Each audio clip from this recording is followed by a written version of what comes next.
চন্দন দিতেন, তাদের সেবা দিয়ে নিজে হাতে সেবা করতেন। অর্থাৎ এক কথায় সাধু অনুরাগ, সন্ন্যাসী অনুরাগ, বৈষ্ণব অনুরাগ হৃদয়ে প্রবল ছিল তার। এই করে যত সাধু পান চিন্তা করা যায়, রাজের সেনা রেখে দেয় রাজ ক্ষমতা বা বহিঃশত্রুর আক্রমণের জন্য, আর উনি সেনার সাথে সাথে আরো কিছু সেনা রেখে দিয়েছেন সাধুগুরু বৈষ্ণব পেলে, সন্ন্যাসী পেলে যাতে রাজ দরবারে আনা হয়। চন্দ্রপাল ভক্তমান চরিত্রে চরিত্রটা দেখে নেবেন, চোখ বুলিয়ে নেবেন। বড় অভূতপূর্ব লাগে যে সাধু সেবা, গুরু সেবার মহিমা কি। যতদিন কোন মহতের সেবা নিজ দ্বারা না হচ্ছে ততদিন রিপু সংযম হবে না, আত্মজ্ঞান হবে না। আমরা সেবা নিতে শিখেছি, অনেকেই সেবা দিতে শিখিনি। মহৎ সেবা দ্বারাই কেবল আমাদের শুদ্ধ জ্ঞান হয়, ভক্তি হয়। তো চন্দ্রপাল রাজা কি করেছেন, ওই করতে করতে তিনি যারাই আসেন তাদেরকে ওইভাবে সেবা দেন, প্রণাম স্তুতি করেন, আহারাদি প্রদান করে তাকে উপহারাদি দিয়ে প্রসন্ন চিত্তে তাকে বিদায় দেন। পাশের রাজ্যের এক রাজ্যের রাজা এটা কটাক্ষ করে, আরে রাজা হয়ে লোকের পা ধোয়, মালা চন্দন পরায়, সেবা করে, আবার সেনাদের দেখে দিয়েছে ধরে ধরে নিয়ে যাওয়ার। তো তিনি হঠাৎ করে বলছেন একজন দুষ্ট লোককে, চালাক লোককে, কূটবুদ্ধি সম্পন্ন লোককে ডেকে বলেন, এই তুমি একটু তিলকমালা নিয়ে যাও তো এই রাজ্যে, দেখি কি করে তোমায়, যাও আমি একটু পরীক্ষা করব। তো উনি তিলকমালা বাইরে কপট ভাবে নিয়েছেন, দুষ্ট বুদ্ধিতে নিয়েছেন। ওনাকে যখন নিয়ে যাওয়া হয়েছে তখন রাজার সামনে গেলে দেখুন এরা বোকা না, যারা সেবা করে, সাধু সঙ্গ করে, সরল হতে পারে, কিন্তু এরা বোকা না। দেখেই বুঝে ফেলেছেন ইনি কপট বেশ ধারণ করে এসেছেন, কিন্তু উনি ওনার কর্তব্য পালন করছেন। চরণ ধৌত করলেন, তাকে উপযুক্ত সেবা দিয়ে দিলেন। আর উনি যখন তাদের প্রণামী দিতেন তখন রাজকোষের অর্থ সামনে রাখতেন, কৃপা করে আপনি এর থেকে গ্রহণ করুন। তো অনেকেই তো ওভাবে নিত না, কিন্তু যেই বলেছে ও বেশি বেশি তুলে নিয়েছে। কোন উদ্দেশ্য তো ওকে পরীক্ষা করতে আসা, রাজা পাঠিয়েছেন। অনেকগুলো অর্থ বৃত্ত এগুলো নিয়ে যখন করে যাওয়ার সময় বলছেন, আমি নিজেই একটা উপহার কাউকে এভাবে দেইনি, আপনাকে দিচ্ছি, এটা নিয়ে যান আপনার রাজাকে, যিনি আপনাকে পাঠিয়েছেন তাকে দিবেন। তো কি করেছেন, একটা ফুটো কড়ি একটা কাপড়ে বেঁধে ওনার কাছে দিয়েছেন, যেটা আপনাকে পাঠিয়েছেন ওনার কাছে দিবেন। ফুটো কড়িটা দেখে বলছেন, এটা কেন তোমাকে অর্থ নিতে দিল, আমাকে এটা দিতে বললো কেন? রাজ পণ্ডিত যিনি ছিলেন তিনি বললেন, আপনি সাধু সেবাকে কটাক্ষ করেছেন, রাজার বৈষ্ণব সেবা, সন্ন্যাসী মহতের সেবাকে কটাক্ষ করেছেন। উনি জানান দিলেন বৈষ্ণব পেশে যিনি গেছেন তিনি তাকে অমর্যাদা করেন নি, তাকে উপযুক্ত সেবা শুশ্রূষা, উপযুক্ত তাকে সেবা করিয়ে তাকে উপঢৌকন দিয়েছেন। কিন্তু আপনি যে অহংকারী মন নিয়ে, অবিশ্বাসী মন নিয়ে তাকে পরীক্ষার জন্য পাঠিয়েছেন, উনি এই ফুটো কড়ি দিয়ে জানালেন, অবিশ্বাস থাকলে, সন্দেহ থাকলে, পরীক্ষার ভাব নিয়ে সাধু সঙ্গ করলে ফুটো কড়ি পাওয়া যায়, আসলে কিছু পাওয়া যায় না। শ্রদ্ধা চাই, বিশ্বাস চাই। এই ঘটনা আমার হৃদয়কে নাড়া দিয়েছিল। এবং ওই রাজাই একদিন বৈষ্ণব পেশে করলিতে যাওয়ার পরে সেই রাজাকে পেয়েও তিনি সেইভাবেই তাকে সৎকার করেছিলেন, তাকে সেবা করেছিলেন। এখন এই যে রাজা পরীক্ষা করতে গেল, ইনিও তার সেবা, তার সৎ ব্যবহার, তার এই জাতীয় সাধু সেবার প্রতি আনুগত্য থেকে, শ্রদ্ধা বিশ্বাস থেকে ওই রাজারও পরিবর্তন এসেছিল। আমার বলবার উদ্দেশ্য একটাই, সেটি হলো বৈষ্ণব সেবা, সাধু সেবা, মহত সেবা, গুরু সেবা নিজে হাতে না করলে প্রকৃত অর্থে চিত্ত শুদ্ধি হয় না, ইন্দ্রিয় সংযত হয় না। এই জন্য আমরা নিবেদন করব, এখানে বলেছেন দেখুন, সব ওই পুংসং পরধর্ম যত ভক্তির অদক্ষ যে অহিতা জয়াত্মা সুপ্রসিদ্ধতি। শাস্ত্র বলেছেন যে আমাদের এখানে শব্দটা দিয়েছেন অহৈতুক্য অপ্রতিহতা জয়াত্মা সুপ্রসিদ্ধতি। আমাদের চিত্ত সেই দিনই প্রফুল্ল প্রসন্ন হবে যেদিন কোনো হেতু না রেখে, নিজের চাওয়া পাওয়া না রেখে আমরা গুরু সেবা, গোবিন্দ সেবা, ভগবানের সেবা, ভক্ত সেবা করতে পারবো।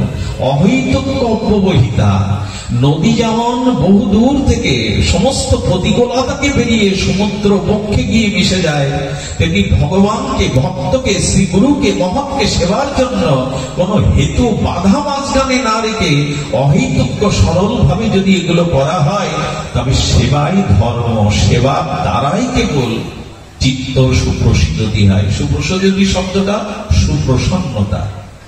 দেখবেন যে কর্মের দ্বারা মন সংকুচিত হয়, মনে অপ্রসন্নতা আসে, জানবেন সেটা স্খলিত কর্ম, অশাস্ত্রীয় কর্ম। আর যে কর্মের দ্বারা মনে প্রসন্নতা আসে, প্রফুল্লতা আসে, সাত্বিক আনন্দের বিকাশ হয়, জানবেন ওইটাই পূর্ণ কর্ম।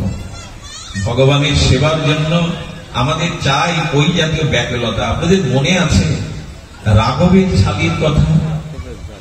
আমাদের শ্রীমান মহাপ্রভুর একজন, মহাপ্রভু যখন নবদ্বীপে পাঠদান করতেন, তার এক শিষ্য ছিল, শাস্ত্র পাঠের শিষ্য, এটা রাঘব। ইনার শ্রীপাঠ হলেন, আপনারা যারা গেছেন পানিহাটি, পানিহাটির নাম শুনেছেন, সোদপুর পানিহাটি। এই পানিহাটি রাঘব ভবন এখনো স্থাপন আছে। সেই ভাগীরথী, কলকাতা মহানগরীর বুক ছেড়ে যে ভাগীরথী গঙ্গা গেছে, এই গঙ্গার তীরেই হলো রাঘব ভবন। শুধু ভক্তগণ একটু মন দিয়ে শোনো, এই রাঘবের বোনের নাম, বিধবা বোন ছিল দয়মন্তী। এই দয়মন্তী কি করতেন? আপনারা পুরীতে রথযাত্রায় সমস্ত গৌরবাসীগণ রথযাত্রায় লীলাচল ক্ষেত্রে, পুরুষোত্তম ক্ষেত্রে 4 মাস আগে যেতেন। অদ্বৈত প্রভু যেতেন, নিত্যানন্দ প্রভু যেতেন, যেতেন গৌড়ীয় ভক্তগণ। উড়িষ্যার গৌড়ীয় মিলন হতো শ্রীকৃষ্ণ চৈতন্যের প্রকট কালে। তো শ্রীকৃষ্ণ চৈতন্যকে দর্শন করতে নবদ্বীপ থেকে সেন সেবানন্দ, রায় রামানন্দ, চন্দ্রশেখর, শ্রীবাস ঠাকুর, স্বয়ং নিত্যানন্দ প্রভু যেতেন। আর কি যেতেন জানেন? রাঘবের ঝালি। রাঘবের ঝালি মানে এই রাঘব তার বোন দয়মন্তী 6 মাস আগে থেকে বা সারা বছর ধরে কি করতে জানেন? আমের কাসন্দি, ঝালের কাসন্দি, এগুলো শুকনো খাদ্য তৈরি করতো যাতে সহজে নষ্ট না হয়। আর কি করতে জানেন? একটু তিতো তিনি শুক্ত করতেন, শুকনো শুক্ত করতেন, এই ভেবে যে পুরীতে মহাপ্রভুকে সবাই ঘৃত অন্ন প্রসাদ পাওয়ায়। তা ঘৃত অন্ন প্রসাদ পেতে পেতে প্রভুর পেটে কি হতে পারে? ঘৃত অন্ন পেতে পেতে, এই প্রসাদ পেতে পেতে প্রভুর আম হতে পারে, প্রভুর পেটের দোষ হতে পারে। দেখুন, সেবার জন্য একটা জিনিস লক্ষ্য করুন, যখন সেবা করবেন তখন তাকে ঈশ্বর জ্ঞান করলে আপনি সেবা পরিপাটি হবে না। ধরুন আপনার শ্রীগুরুকে যদি মনে করেন ইনি ঈশ্বর, যদি ঈশ্বর বোধ করেন, তাহলে আপনার মনে সন্দেহ আসবে, যিনি ঈশ্বর তার দেহে ফোড়া হয় কি করে, তার দেহে ব্যাধি হয় কি করে, তার আবার ওষুধ লাগে কেন? গুরু তো ভগবান। সেবাতে মনুষ্য বুদ্ধি করতেন দয়মন্তী। কথাটি আপনাদের একটু ধ্যান দিতে হবে। সেবাতে কি বুদ্ধি করতে হবে? আচ্ছা, গুরু ব্রহ্মা, গুরু বিষ্ণু, গুরুদেব মহেশ্বর। গুরুদেবের যদি কোনো ব্যাধি হয়, আপনি কি বলবেন আপনি ব্রহ্মা, আপনি বিষ্ণু, আপনি মহেশ্বর, আপনার শরীরে রোগ আসতে পারে না, আপনি মন্ত্র দিয়ে শক্তি দিয়ে সেরে দিন? একথা বলা উচিত কি? ভাবাও উচিত না। সেবাতে মনুষ্য বুদ্ধি করতে হবে। কি বুদ্ধি? না এই নর জগতে নর শরীর ধারণ করে যিনি এসেছেন, তার দেহে জরাব্যাধি আসতে পারে। আর কিছু মনে করবেন না, যারা সমস্ত মহাপুরুষ সদ্গুরুদেব, তাদের শরীরে রোগ না থাকলেও আমাদের মতো মানুষ যখন চোখের জলে তাদের প্রণাম করে রোগ ব্যাধি জানায়, তারা অনেকেই আমাদের ব্যাধিগুলো, জরাব্যাধিগুলো ধারণ করে। মহাপুরুষের এই ক্ষমতা। রামকৃষ্ণদেব বললেন রোগ সারে না, রোগ সরে। রামকৃষ্ণদেবের গলায় যে ক্ষতব্যাধি হয়েছিল, বলা হয় এই রোগ তিনি ভক্তদের কাছ থেকে নিয়েছেন। যদি মনে প্রাণে তাকে কিছু দেয়, আমার জন্ম জন্মান্তরে যা কিছু তোমাকে দিলাম, তাহলে তার সেই ব্যাধি, যন্ত্রণা, ভবব্যাধিটাও শ্রী গুরুদেব নিয়ে নেন। এই একটু অনুরোধ করবো, গুরুদেবের চরণে গিয়ে কখনো এই জাতীয় বলবেন না আমার মাজায় ব্যথা, পায়ে ব্যথা, হাঁটু ব্যথা, প্রভু এগুলো সেরে দিন। এগুলো ঠিক না। ভবব্যাধির ঔষধ চান কি করে? হৃদীন্দ্র জয় করে, কি করে মোহমায়া ত্যাগ করে আমি ভগবানের ভজন করতে পারি, নিজেকে উদ্ধার করতে পারি, এই রূপ চান। আমরা তো সাধু পেলে আমাদের নিজের বিষয় তুলে ধরি, নিজের বাসনা তুলে ধরি, আমাকে এই কৃপা করুন, এই আশীর্বাদ করুন। হ্যাঁ, চাইতে পারি আমরা সংসারী জীব, মায়াবদ্ধ জীব, কিন্তু চাইতে হয় আমার যাতে গুরু ভক্তি হয়, আমার যাতে শুদ্ধ ভক্তি হয়। শুধু ভক্তমন্ডলী তো কি করেছেন,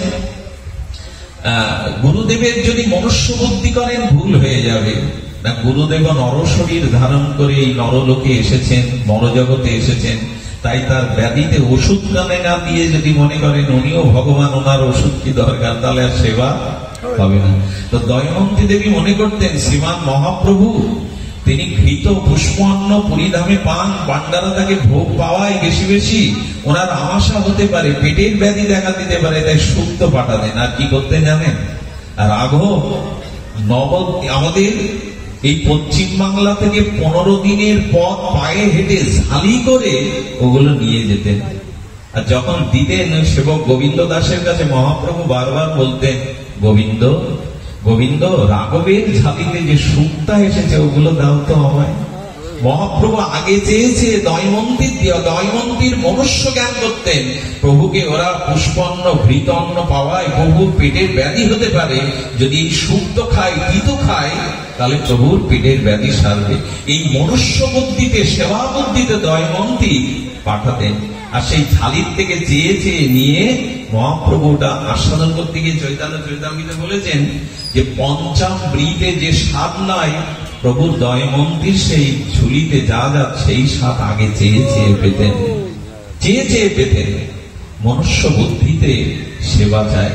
দেখুন, আমি বারবার যে কথাটি বলছি, সেবা ছাড়া, মহৎ সেবা ছাড়া, সাধু সেবা ছাড়া, মহতের আনুগত্য নিয়ে জীবন গঠন ছাড়া হৃদীন্দ্র পাপ বিনাশ হতে পারে না, ভোগ বুদ্ধির বিনাশ হতে পারে না। এই জন্য নিবেদন করব, সেবা পরায়ণ হন। সেবা শুধু নিতে শিখেছি, কিন্তু সেবা দিতে হবে। আমাদের গৌড়ীয় বৈষ্ণবের উদ্দেশ্যে একটা কথা বারবার বলেছে, বৈষ্ণব সেবার মহিমা। বৈষ্ণব সেবার মহিমা, বৈষ্ণব বলতে আমি শুধু সম্প্রদায়ভুক্ত তিলকমালাকে বলছি না, বিষ্ণু থেকে জাত সকলেই বৈষ্ণব। যিনি মুখে একবার হরিনাম নিয়েছেন তিনি বৈষ্ণব। এই জন্য শুধু তিলকমালা বিশেষ সম্প্রদায়কে বৈষ্ণব বলা হচ্ছে না, যিনি বিষ্ণু থেকে জাত, ভগবান থেকে এসেছেন, সকলেই বৈষ্ণব। তাই নিবেদন করব, সেবার মাধ্যমে আমাদের চিত্ত জয় হবে। এই যে হরিকথা সেবা, এটাও সেবা। হরিকথা সেবা, বৈষ্ণব সেবা, সাধু সঙ্গ, বিশেষ করে শ্রী গুরু সেবা। এই গুরু সেবার মাধ্যমেই আমাদের প্রকৃত রিপু জয়, ইন্দ্রিয় জয়, শাশ্বত আত্মজ্ঞান হয়। তখন এই মোহমায়া জগৎ থেকে, জন্ম মৃত্যু জরা ব্যাধি থেকে চির মুক্তির একটা পথ খুলে যায় সেবার দ্বারা। সেবা মানে গুরুদেব বাড়ি এলো, তাকে পঞ্চভাগে আর উত্তম বিছানা, উত্তম বস্ত্র দান, কিছু টাকা দান দিলেন, এটাকে শুধু সেবা বলা হয়নি। সেবা মানে আনন্দ। সেবা শব্দের সরলত্ব হলো গুরুদেব, সাধু যাতে আনন্দিত হয়, এই আনন্দ দানের নামই হলো সেবা। আর আনন্দ কখন পায়? আনন্দ তখনই পায় যখন গুরু বাক্য, শাস্ত্র বাক্য কেউ নিজের জীবনে প্রতিপালন করে। গুরু যদি দেখেন, সাধু যদি দেখেন যে আমার শিষ্য, আমার আশ্রিত এই ভক্ত আচরণশীল হয়েছে, যতত্র জপ তপ সন্ধ্যা আহ্নিক ভগবত ক্রিয়া যতত্র রূপে করছে, দয়া মায়া স্নেহ মমতা কারুণ্য তার চরিত্রের মধ্যে ফুটে উঠছে, তাকে যোগ্য হয়ে ওঠা থেকে মনে যে প্রসন্নতা আসে, এটাই সেবা। আমরা সেবা বলতে পঞ্চভাগের রান্না, বস্ত্র দান, অর্থ দান, প্রণামী বেশি করে দেওয়া, এটা সেবার একটা অঙ্গ বটে। কিন্তু মূল সেবা হলো তিনি যাতে মনে আনন্দ পান সেই রূপে চরিত্র গঠন করা, সেই রূপে নিজেকে গঠন করা। এই জায়গায় আমরা অনেকেই পিছিয়ে। ভালো মন্দ খেতে দিতে পারি, বস্তু উপহার দিতে পারি, বহু প্রণামী দিতে পারি, কিন্তু তার দিব্য আলোকে, তার চেতনায় চরিত্র গঠন আমরা অনেকেই করি না। তো দয়মন্তীর এই রাঘবের ঝালি থেকে মহাপ্রভু চেয়ে চেয়ে পেতেন, যেন পঞ্চামৃত থেকে প্রভুর কাছে এটা আস্বাদন হতো, ভক্তির দ্বারা দেওয়া হতো, ভক্তির দ্বারা গ্রহণ করাতো। শুধু ভক্তগণ, সময়ের নিতান্তই অভাব। আপনাদের মাঝে যেটুকু বলতে চেয়েছিলাম, সেবা চাই, সেবা চাই। সেবা ভিন্ন কিছু হওয়ার নয়। আপনারা জানেন যোগাচার্য স্বামী বিবেকানন্দ তিনি রামকৃষ্ণদেবের যেরূপ সেবা করেছিলেন, সবখানেই এই সেবার মহিমা, সবখানেই সেবার মহিমা। সেবার কথা কি বলবো, যে মাটিতে আজ আমরা এসেছি, আগেই বন্দনা করেছি, যোগাচার্য শিবকল্প অবতার, যোগাচার্য স্বামী বনবানন্দের আবির্ভাব ভূমি, এটা বড় পবিত্র ভূমি। এটা এই ভূমি, এই মাটিতে এখনো ভজন মিশানো আছে।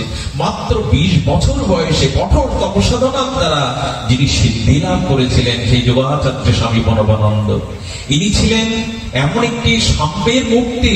আমাদের আশাশুনি ফেরাশ্রমে তিনি দোল যাত্রায় সারা রাত হরিনামের ব্যবস্থা করেছিলেন, সারা নিশি হরিনাম। কেন? আজকে যে বিভেদ, দেখুন তিনি সাম্যের একটি মুক্তি দিয়েছিলেন, হরিনামের ব্যবস্থা করেছেন সারা রাত। আমাদের প্রাচীন সন্ন্যাসী, পূজ্যপাদ সন্ন্যাসী, ত্যাগ বৈরাগ্যের মধ্যে প্রয়াত স্বামী তপস্যানন্দজি মহারাজ, আমি তার স্নেহ ছাড়া পেয়েছি। আমি স্বামী কালিকানন্দ স্বামীজি বড় স্নেহ করতেন, আমাকে অনেক জায়গায় তুলে দিতেন। বলতে বলতে, স্বামীজির কথা বলতে বলতে দেখতাম এমন একজন জাতি সংগঠক, এমন একজন হিন্দু জাতি সংগঠক, তীর্থ সংস্কার, একটা সমন্বয়ের মূর্তি, এটা তারই ভূমি। তার সেবা মহিমার সঙ্গে কলকাতায় আমাদের মূল যে ভারত সেবাশ্রমের বালিগঞ্জে, সেইখানে দুর্গাপূজা হতো। আমাদের বঙ্গদেশ থেকে ধুনি নিয়ে যাওয়া, আর আপনারা জানেন যারা ঢোল বাজাতে যায়, সেই দাস সম্প্রদায়ের, আমরা একটা সেরা পার্টি দিয়ে সবার পেছনে বসতে দেই। সবার খাওয়া হয়ে গেলে যা কিছু অবশিষ্ট তখন তাদের দেই, আবার তাদের পূজায় ডেকে আনি, পূজায় বাজনা বাজানোর জন্য, অথচ তাদের ব্যবহার করি সবার পেছনে রেখে। শুনুন, সেই দুর্গাপূজার দিনে যখন তাদের সেবার ব্যবস্থা করা হবে, তখন গুরু মহারাজজিকে গিয়ে বলছেন ওদের কোন পাত্রে কোথায় দেব। স্বামীজি সিংহ গর্জন দিয়ে উঠলেন, কোথায় দেবে মানে, কি দেবে মানে, আরে আমার যে থালা আছে ওটা ঘর থেকে বের করে ওই থালায় দাও। সেবা দেওয়ার জন্য বিভেদ কেন, কোন থালায় কোথায় তাদের বসতে দেবে। স্বামীজি বলেছিলেন, এক সময় গুরু মহারাজজি বলেছিলেন, দেখো ভারত সেবাশ্রম প্রণাম মঠে যদি কখনো অর্থের অভাব হয়, আমি নির্দেশ দিলাম আমার মন্দিরের একটা ইট খুলে দিয়ে আত্মমানবতার সেবা করো, মানুষের সেবা করো। বিল্ডিং মন্দির থাকলেই হয় না, সেবা করো। এমন কথাও বলে গেছেন, একটা ইট যদি বিক্রি করে সেবা করতে হয়। সব মহামানব, সব সদ্গুরুদেবই সেবার মহিমা বলেছেন। আরে নামাচার্য হরিদাস ঠাকুর চির নির্জনে গেলে মহাপ্রভু নিজে আঁচল পেতে পাশবীদের কাছে ভিক্ষা চেয়েছিলেন। স্বয়ং চৈতন্য মহাপ্রভু, আমার হরিদাস দেহ রেখেছে তার মহোৎসব, তোমরা আমায় ভিক্ষা দাও। পুরীতে যারা জগন্নাথের প্রসাদ বিক্রয় করত, সেই পাশরীগণ মহাপ্রভুর আঁচল পাতা থেকে সমস্ত পাত্রগুলো দিয়ে দিতে লাগলেন। ওগো, আমার হরিদাসের সেবা হবে, আমার হরিদাসের বৈষ্ণব সেবা হবে, মহোৎসব হবে। ভগবানও আজ ভক্তের সেবার জন্য আঁচল পেতেছে। এই সেবার মহিমা চিরকালই। মানুষের সেবা, আত্মমানবতার সেবা, নিষ্পেষিত পীড়িত মানুষের কথা যারা ভাবে না, যাদের এদের দুঃখে যাদের হৃদয় কাঁপে না, তারা কি আর মানুষ? সব ধর্মই, সব মতই মানব সেবার কথা উদ্ঘট ঘোষণা করেছেন, ব্রহ্মকণ্ডে ঘোষণা করেছেন। আমরা সম্প্রদায় বুঝি, এটা আমার সম্প্রদায়, এটা আমার লোক না। যতদিন সকলের মধ্যে ঈশ্বর আছেন এই অনুভূতি না হবে, যতদিন ক্ষুদ্র দৃষ্টিভঙ্গি, উদারতা না হবে, ততদিন প্রকৃত বৈষ্ণব, প্রকৃত সাধু সংজ্ঞায় সংজ্ঞায়িত হতে পারে না। বন্যার জল যখন আসে, দেখবেন নদ নদীর খাল বিল, নোংরা জল, পবিত্র গঙ্গার জল একাকার হয়ে ভাসিয়ে নিয়ে যায়। যেদিন আপনার হৃদয়ের শত উচ্চারিত এই বিস্তার ভাব আসবে, সবাইকে সেবা করবার, সবাইকে বড় ভাববার, সবাইকে সম্মান দেওয়ার, সবাইকে মান্যতা দেওয়ার, সবার দুঃখে দুঃখী হওয়ার, এই চিন্তা যেদিন আসবে, সেদিন জানবে আপনি প্রকৃত খাঁটি মানুষ হলেন, প্রকৃত গুরুকরণ সার্থক হলো, প্রকৃত ভগবত অনুষ্ঠানে যাওয়া, প্রকৃত ভজন সাধন সার্থক হলো। এই জন্য মহাপ্রভু পর্যন্ত আজ হরিদাসের সেই পাত্রে ভিক্ষা নিয়ে আজ প্রভু নিজে কি করেছে জানেন? ভক্তদের আসন দিচ্ছেন পেতে পেতে। চৈতন্যদেব নিজে, আপনি আচারী ধর্ম জীবের শিখায়, প্রত্যেককে আসন দিচ্ছেন, প্রত্যেকের গলে মালা চন্দন দিচ্ছেন। প্রভু নিজে এক একজনের পাতে না 5 জনের মতো করে প্রসাদ দিচ্ছেন। তার হাতে কি আর কম ওঠে? প্রভু এক একজনের পাত্রে 5 জনের মতো প্রসাদ বিতরণ করছেন। ভক্তরা হাত জোড় করেছে, প্রভু তুমিও তো সারাদিন মুখে কিছু দাওনি, হরিদাসের জন্য তুমি জল পর্যন্ত নাওনি, তার সৎকার করলে, প্রভু তুমি না পেলে আমরা কি করে পাই? প্রভুকে রামানন্দ স্বরূপ দামোদর বসালেন, প্রভু সব ভালো ভালো বস্তুগুলো, খাদ্যগুলো বলছেন ভক্তদের দাও, ওদের দাও, সকলকে দাও। তো এইভাবে মানব সেবার, এইভাবে সাধু সেবার, গুরু সেবার আমাদের প্রাণ ব্যাকুল হওয়া চাই। একটা মালা গেঁথে কি ভগবানকে প্রতিদিন দেই? একটু ফুলমালা চন্দন কি শ্রী বিগ্রহে দেই? শ্রী গুরুদেবকে কখনো মনে পড়ে একটা ভালো মালা এনে, একটু ভালো প্রসাদ এনে তাকে নিবেদন করি? এইগুলো করুন। সংসারী জীব আমরা, ঘন্টার পর ঘন্টা হয়তো জপ ধ্যানের সময় পাবো না, কিন্তু দোকানে যান, অফিসে যান, যাওয়ার আগে বিগ্রহকে একটা ফুল চন্দন দিয়ে যেতে পারেন, একটা প্রণাম করে যেতে পারেন, শ্রীগুরুকে একটা মালা পরাতে পারেন। এই জন্য নিবেদন করবো, সেবা চাই। সর্ব ইন্দ্রিয় কৃষ্ণ অনুশীলনম ভক্তির উত্তমা। রূপ গোস্বামীবাদ বলেছেন, ইন্দ্রিয় দিয়ে যখন ভক্ত ভগবানের সেবা তৎপর হবে, এরই নাম ভক্তি। ভক্তি মানে পাহাড় প্রমাণ কিছু না। ভক্তি মানে যখন সর্ব ইন্দ্রিয় দিয়ে ভগবানের অনুশীলন হবে।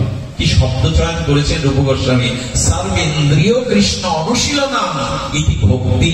ভক্তি তখনই হবে চোখ দিয়ে, কর্ণ দিয়ে, নাসিকা দিয়ে, হস্ত পদ দিয়ে, চিন্তা চেতনা মনন দিয়ে, যখন আপনি ভগবান অনুশীলন করবেন। এখানেই শুধু সাধুভাবে থাকবো, এখানেই শুধু সতর্ক হব না, প্রতিটি ব্যবহারে, প্রতিটি ক্রিয়ায় ভগবানের জপ চাই। জপৎ সিদ্ধি, জপৎ সিদ্ধি।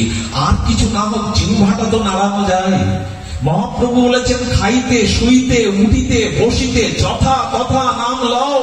কালাকালের বিচার করে যাননি। এই নামটুকু নিতেও যদি আমাদের অলস্যতা থাকে, কি করে উদ্ধার পাবো বলুন তো? এই জড় জগৎ থেকে, মায়ার জগৎ থেকে, মোহ থেকে। দেহাবেশ যাবে নামে, দেহাবেশ যাবে সেবায়। ছাড়িয়া বৈষ্ণব সেবা, নিস্তার পেয়েছে কেবা। সেবা চাই, সর্ব ইন্দ্রিয়কে ভগবান অভিমুখী করা চাই। এটাই ভজন, এটাই ভক্তি, এটাই সাধু সঙ্গের সফলতা। ইন্দ্রগুলি যখন ভগবত সেবায় লাগবে, তবে আমরা অলস। আপনারা জানেন, স্বামীজি মহারাজের একটা বারবার তার কথা মনে পড়ছে, তার লীলা মনে পড়ছে। কাশিতে উনি শুয়ে আছেন, তখন কঠোর শীত। স্বামীজি ব্রাহ্ম মুহূর্তে উঠতেন, জপ ধ্যান করতেন। উনি শুয়ে আছেন তো একটা কম্বল গায়ে। যখন কম্বলটা গায়ে, ভোরের শীতকালের ঘুমটা একটু সুখপ্রদ হয়, উনি অলসতায় কম্বলটা আবার গায়ে টেনে নিলেন। যেই নিলেন, সিংহ পুরুষ তো, শিবকল্প অবতার তো, উনি হুঙ্কার দিয়ে উঠে বললেন কি, সমস্ত জাতির নিদ্রা ভাঙাতে, মোহ ভাঙাতে যে এসেছে, তার একটা কম্বল আটকে রাখছে দেহের সুখে। কম্বলটা নিয়েই উনি নদীতে ছুঁড়ে ফেলে দিয়ে বলেছিলেন, জীবনে কখনো আর কম্বল গায়ে চড়াবো না। যাদের সংকল্পে দৃঢ়তা আছে, এরাই পারে রিপুকে জয় করতে, এরাই পারে এই মোহমাকে জয় করতে। তুষ দিয়ে রান্না করে বাবুকে আর অফিসে পাঠাতে হবে না। তুষ কখন দপ্তরে জ্বলবে, হাড়ির তলা কখন গরম হবে, জল কখন গরম হবে, চাল সিদ্ধ হবে, তারপর হবে দাও দাও করে জ্বালাও।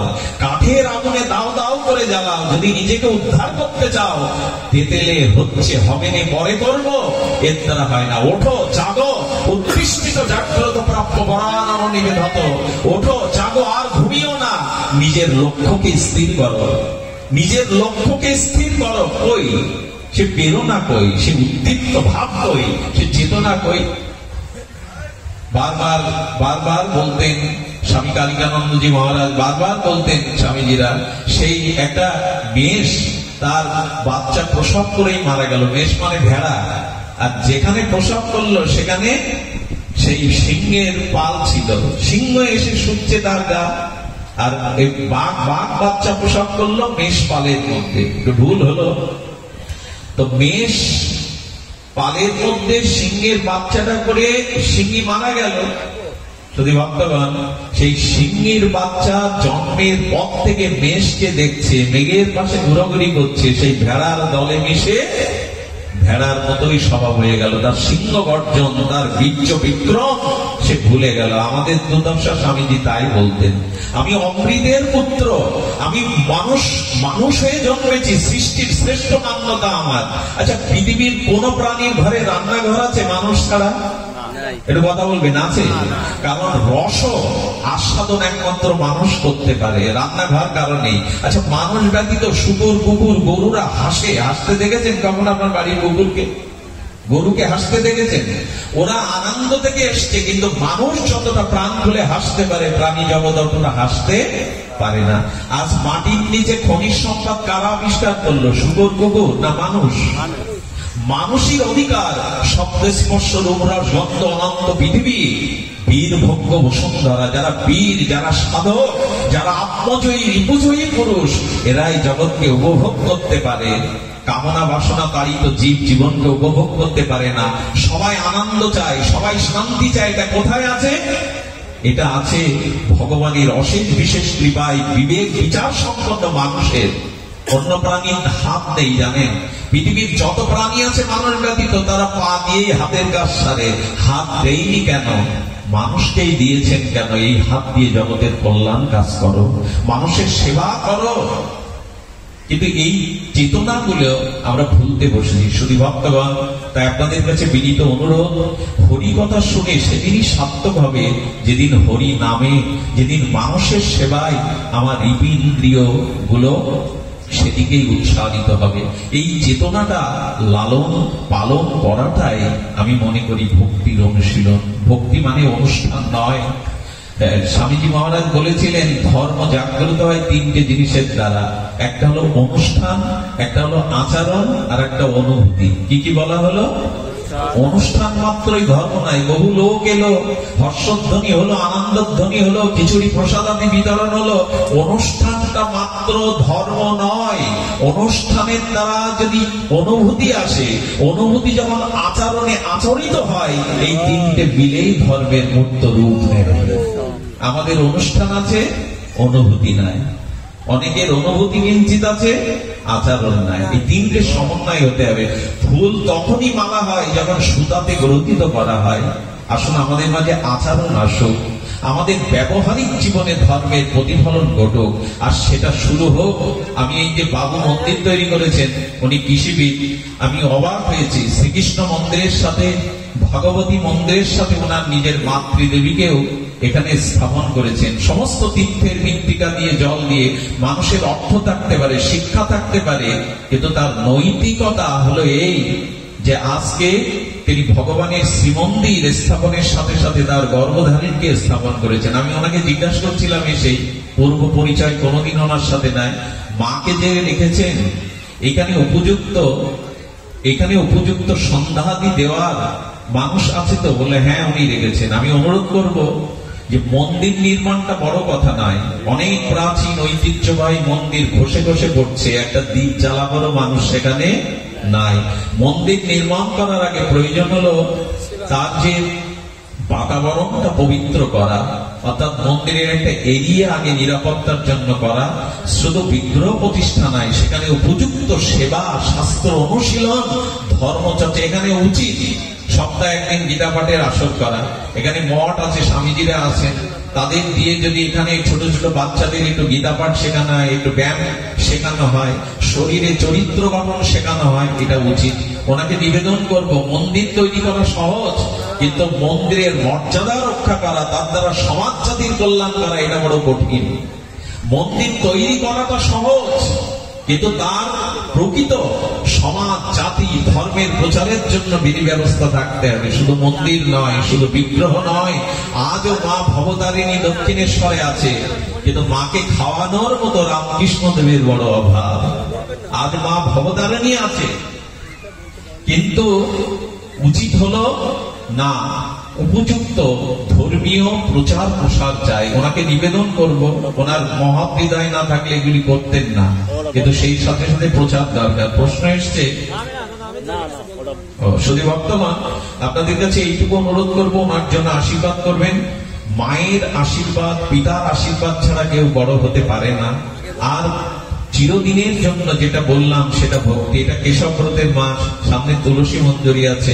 আপনারা জানেন এটা কেশব ব্রত। যাদের বাড়িতে তুলসী বৃক্ষ আছে, এই মাসে যে কটা দিন বাকি আছে বৈশাখের, একটু জলধারা দিতে হয়। তুলসীকে স্বামীজিও মেনেছেন। গুরু মহারাজ ছোটবেলায় দেখতেন জগৎ জননী মা সারদা দেবী স্বামীজির মা, বিনোদ সাধুর মা, বিনোদ ব্রহ্মচারীর মা তুলসীকে গলায় কাপড় দিয়ে আরতি দেখাতেন। এটা পূর্বদিনের মায়েদের চিরায়ত একটা সনাতন স্বভাব ছিল, আজ দেখা যায় না। সেই গলায় কাপড় দিয়ে তুলসীকে, তুলসী দলে সেই প্রদীপ, আকাশ প্রদীপ দেখানো, পূর্বপুরুষের আশীর্বাদ প্রার্থনা করা, এই দৃশ্যগুলো এখন খুব চোখে পড়ে না। এগুলো ফিরিয়ে আনা দরকার ছিল, আমরা রাখতে পারিনি। তো সারদা দেবী মা যখন দিচ্ছেন, তখন স্বামীজি চিলেকোটা থেকে তিনি দেখছেন ভয়া বাড়ি থেকে যে মা একটা গাছকে প্রদীপ দেয় কেন, এভাবে নিবেদন করে, প্রণাম করে কেন। উনি চিরকাল ছিলেন বাস্তববাদী। পরীক্ষার জন্য ওই চিলেকোটা থেকে থুতু নিক্ষেপ করেছিলেন, দেখি ওর মধ্যে কি আছে। কি বলবো, সঙ্গে সঙ্গে বিষ্ণু জ্যোতি প্রকাট হয়ে গেল। ভগবানের দিব্য জ্যোতি প্রকাট হয়ে স্বামীজি ওখান থেকে পড়ে গিয়েছিলেন। সবাই ভাবলেন বিনোদ বুঝি আর নাই। অনেকক্ষণ পর চেতনা ফিরলে মাকে ডেকে বলেছিলেন, মা তুলসী সাধারণ নয়, তার মধ্যে বিষ্ণু জ্যোতিকে দর্শন করেছেন। যেখানে যেখানে প্রণব মঠ আছে দেখবেন ওখানে একটা তুলসী বিধি থাকবে। একবার স্বামী বেদানন্দ, আমাদের উত্তর পুরুষগণের মধ্যে স্বামীজির অন্যতম সংগঠক, বীর, লেখক, তেজস্বী সন্ন্যাসী, তার একবার একটা বস্ত্র তুলসীর গায়ে বারবার মানে স্পর্শ করছিল। তার গায়ের একটা বস্ত্রখণ্ড হুঙ্কার দিয়ে উঠেছিলেন গুরু মহারাজ, দেখছো না তোমার বস্ত্রখণ্ড তুলসীতে পড়ছে। হিন্দুর বাড়িতে তুলসী আছে কিন্তু পরিপাটি নেই, কত জল ফেলানো হয়, কাপড়ের জল পড়ে যায়, তুলসীকে মান্যতা দেবেনি। হিন্দুর গৃহে 5টা জিনিস থাকলেই তিনি হিন্দু, যদি সবগুলো থাকতে হবে তা নাই। 5টা গ দিয়ে তৈরি, গুরু, গোবিন্দ, গঙ্গা, গীতা। আর গুরু, গোবিন্দ, গঙ্গা, গঙ্গা জল কিন্তু থাকতে হবে। গাভীর কথাটা এসেছে, যদিও গাভী তো সর্বদা পোষা সম্ভব নয়। গাভী, গোবিন্দ, গুরু, গীতা, গঙ্গা, এই 5টি আমাদের সনাতন হিন্দুত্বের একটা চিহ্ন। যতটুকু পারেন একটু চেষ্টা করবেন, তুলসীকে একটু এই কঠোর বৈশাখ মাসে একটু জলধারা দিবেন। কোন সম্প্রদায় এই বিচার আজকে করা হয়, ওটা তো বৈষ্ণবদের, ওটা আমাদের না, না এরকম না। 700 জিনিস ভেদ করা যায় না। এই জন্য সকলেই ভক্তিপরায়ণ হবেন।